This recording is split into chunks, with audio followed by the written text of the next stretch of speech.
And there's an interesting place in South Sulawesi, we call it Tanah Toraja.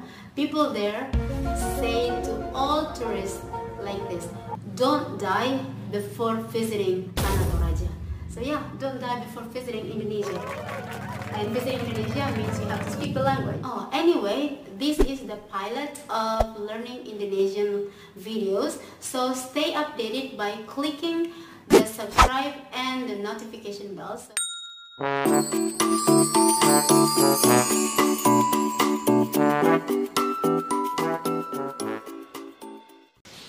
Hi everyone, have you heard about Indonesia? I have an interesting experience when I was abroad. When I was introducing myself to people that I was from Indonesia, most of them had no idea where Indonesia was.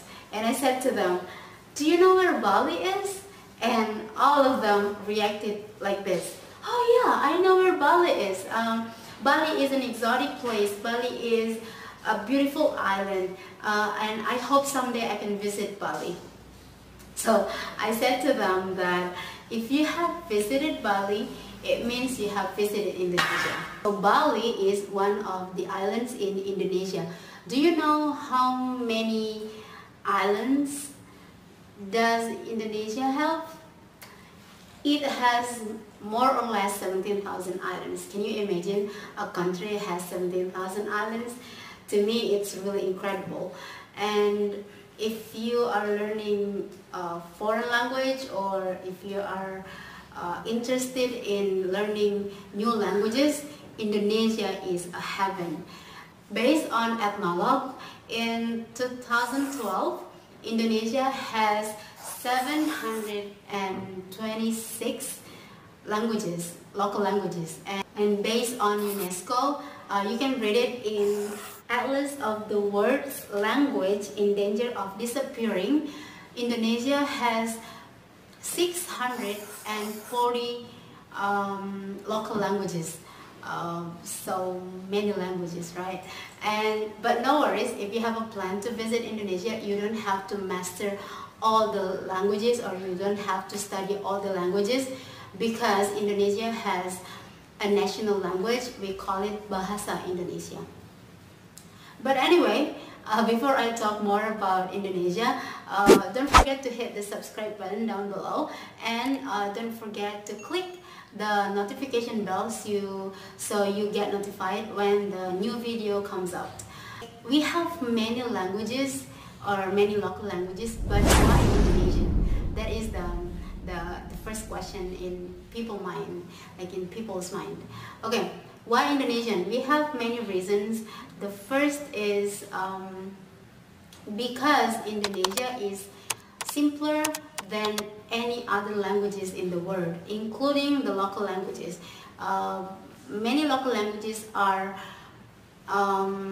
more difficult or harder than Indonesian. And the second one, Indonesia. So Indonesia itself is a beautiful place.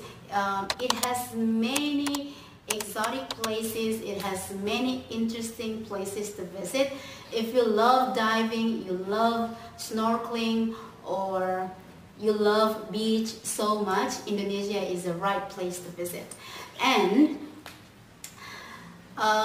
if you speak the language, it can make you easier to make friends, or of course you can get cheaper price when you are in Indonesia. So the second reason, you have to speak the language, because Indonesia is really a beautiful place to visit. And there's an interesting place in South Sulawesi, we call it Tanah Toraja. People there say to all tourists like this: don't die before visiting Tanah Toraja. So yeah, don't die before visiting Indonesia. And visiting Indonesia means you have to speak the language. And the next reason is Indonesia has no verb conjugations. What is verb conjugations? So in many languages, especially European languages, when the subject changes, the verb changes as well.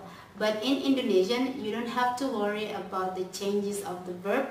The verb stays the same. So if you speak I go or she goes, go and goes stay the same. You can say saya pergi, dia pergi. You can see the example here.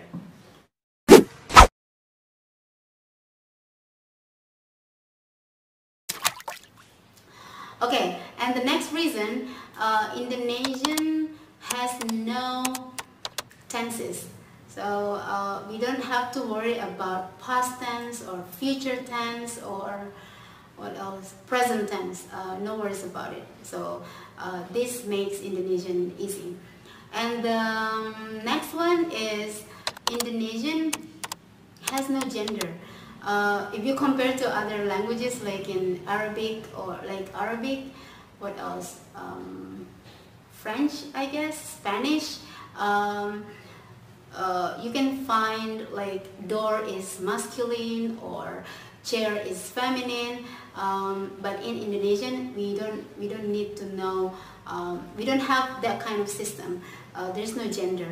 She and he are the same. We say dia for she and he. No gender, like no feminine, no masculine. And the next one is the word order in Indonesian is similar to English. So this might be a challenge for Korean, Chinese, and Japanese native speakers because they have different word order. So in Indonesian we have subject, predicate, and object. So it's pretty similar to English.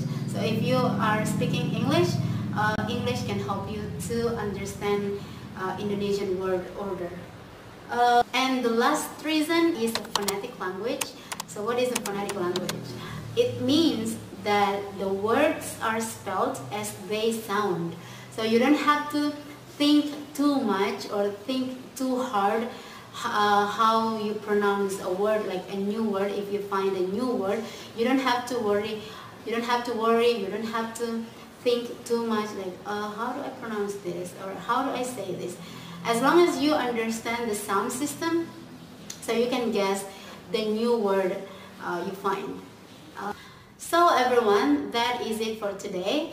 And anyway, this is the pilot of learning Indonesian videos. So stay updated by clicking the subscribe and the notification bell so you'll get notified when the new video comes out. And if you have a question or a comment about Indonesian, leave your comment down below. And thank you so much for watching and see you in the next video.